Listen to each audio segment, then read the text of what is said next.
Welcome to our first read aloud. We have The Demon Dentist by David Walliams. I hope I'm saying your name right, David Walliams.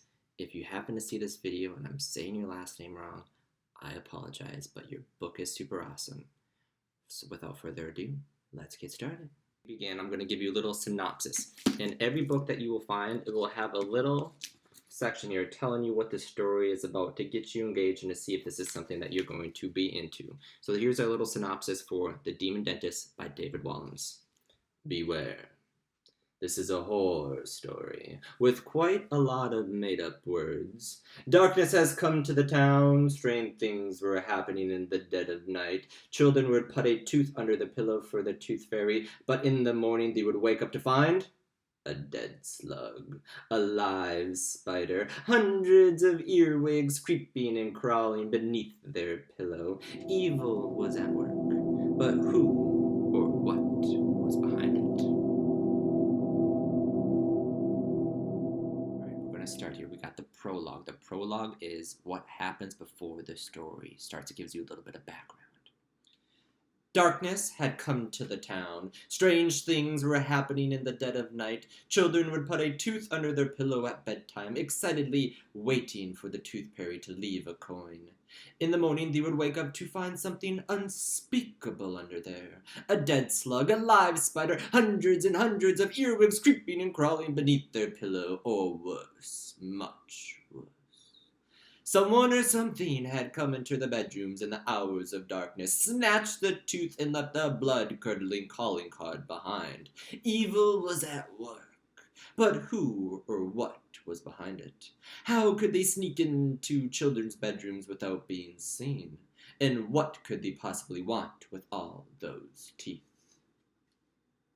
Before we get into the chapters, we have a character page. Meet the characters in this story. So throughout this story, you're going to see a lot of different illustrations. I'll do my best to share those illustrations with you. Some are more important than others, so there are some that I will skip over. But here, this will give you an idea of the characters that will be in our story. We have Elfie, a boy with rotten teeth. Dad, Elfie's dad. Gabs, a little girl. Miss Root, a dentist. Fang, her cat. We have Miss Hare, a science teacher. Winnie, a social worker. Raj, a newsagent. And Police Constable Plank, a policeman. There's Texting Boy, who never stops texting. Mr. Gray, a headmaster. A headmaster would be like the principal of the school. Mr. Snood, the drama teacher. And Miss Morrissey, an old lady. Chapter 1. A simple case of a toothache. Elfie hated going to the dentist. As a result, the boy's teeth were almost all yellow. The ones that weren't yellow were brown. They bore the stains of all the goodies that children love, but dentists hate. Sweets, fizzy drinks, chocolate. The teeth that were neither yellow nor brown simply weren't there anymore. They had fallen out. One had bitten into toffee and stayed there. Assorted fruit-flavored chews had claimed others. This is what young Elfie looked like when he smiled. There he is, missing all types of teeth. That's because this 12-year-old boy hadn't gone to the dentist since he was very little. Elfie's last visit was when he was around 6. It was a simple case of a toothache, but it ended in disaster. The dentist was an ancient man, Mr. Erstweiler. Despite his good intentions, Mr. Erstweiler should have retired many years before. The dentist looked like a tortoise, an old tortoise at that. He wore glasses so thick they made his eyes appear to be the size of tennis balls. Mr. Erstweiler told Elfie the tooth in question was rotten. A filling wouldn't save it, and unfortunately had no option but to take it out. The dentist yanked and yanked and yanked with his huge steel forceps, but the tooth wouldn't come. Mr. Erstweiler even rested his foot on the chair by Elfie's head to lever himself against it to help wrench that wretched tooth out. Still, it wouldn't come. The ancient dentist then enlisted the help of his even older dental nurse. Miss Prigg was instructed to hold on to him and tug as hard as she could. Even then the tooth wouldn't come out. Soon the hefty receptionist, Miss Veal, was asked to step into the room to help. Miss Veal weighed more than Mr. Erskine and Miss Prig put together, but even with all her ballast, the tooth wouldn't come. Just then the dentist had an idea, and ordered Miss Prig to fetch some particularly thick dental floss. He carefully tied the floss around his forceps and then looped it around Miss Veal's ample frame. The dentist then instructed his run-tun receptionist to leap out the window on the count of 3. But even with all of Miss Veal's immense weight yanking on the boy's tooth, it still wouldn't come. With poor young Elfie still lying in terror on the dentist's chair, Mr. Ersweiler stepped into his waiting room to request reinforcements. The growing crowd of patients waiting to be seen were all called upon to assist. Young and old, fat and thin, the elderly dentist needed all the help he could get.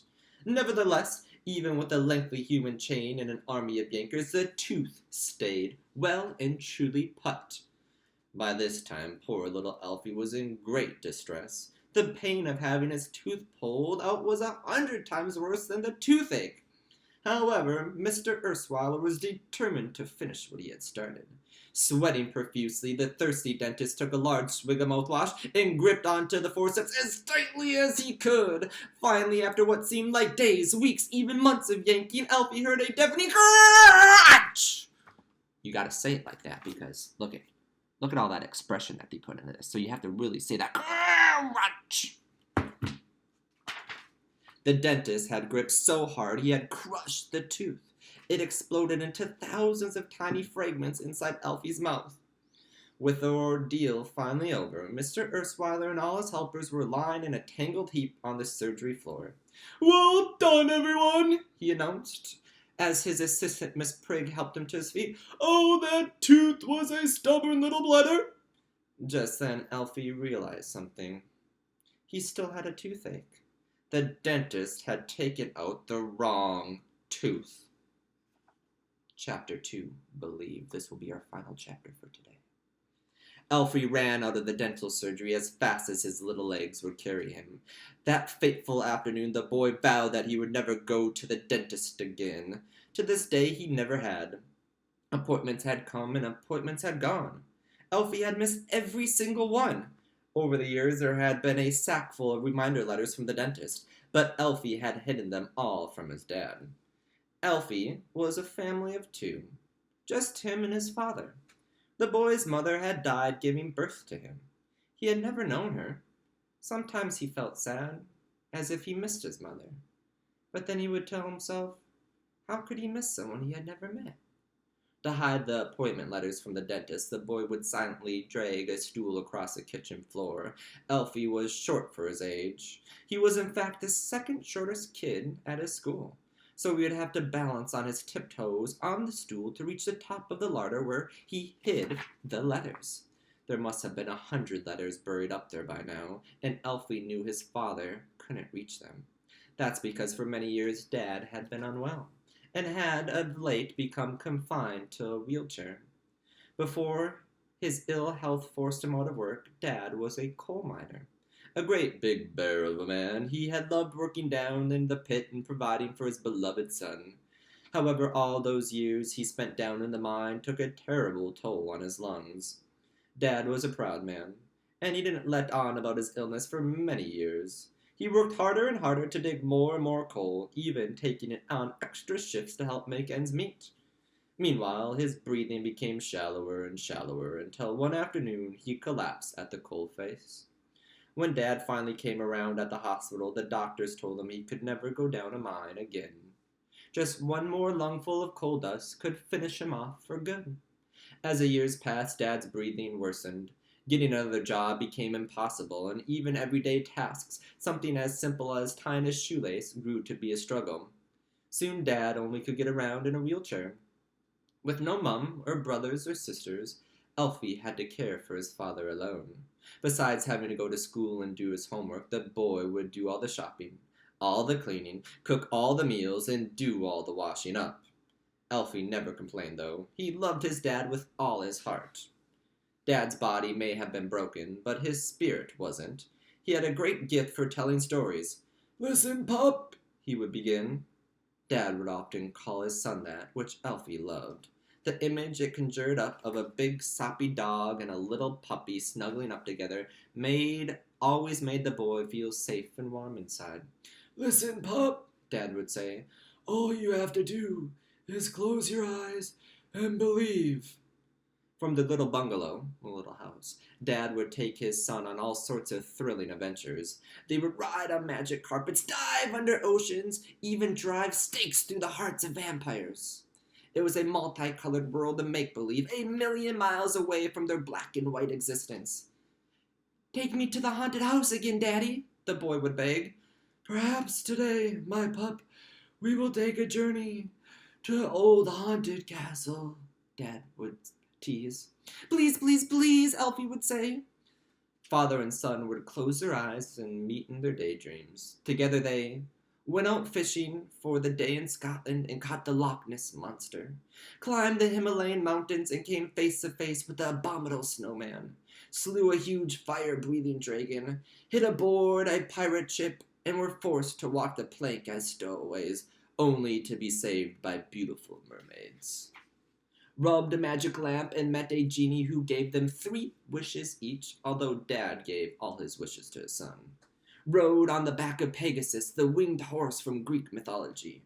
Climbed up a stalk to Giant Land and met an extremely hungry Cyclops whose perfect idea of between-meal snacks was a scrawny little 12-year-old boy, so Dad had to save him. Became the first ever father and son team to successfully land on the moon in a homemade rocket. They were chased across the misty moors at night by a ferocious werewolf. This was a world of imagination. Anything was possible in Dad and Elfie's adventures. Nothing could stop them. Nothing. As Elfie grew older, though, he found it harder and harder to see these things. As his dad spoke, the boy would open his eyes, become distracted, and begin to wish he could play computer games all night like the other kids at his new big school. "Pup, just close your eyes and believe," his dad would say. However, Elfie was beginning to think that now that he was 12, nearly 13, he was too old to believe in magic and myths and fantastical creatures. He was about to find out how terribly wrong he was. And that's where we'll have to stop for today. Stay tuned for our next chapters and find out what adventure Elfie will go on.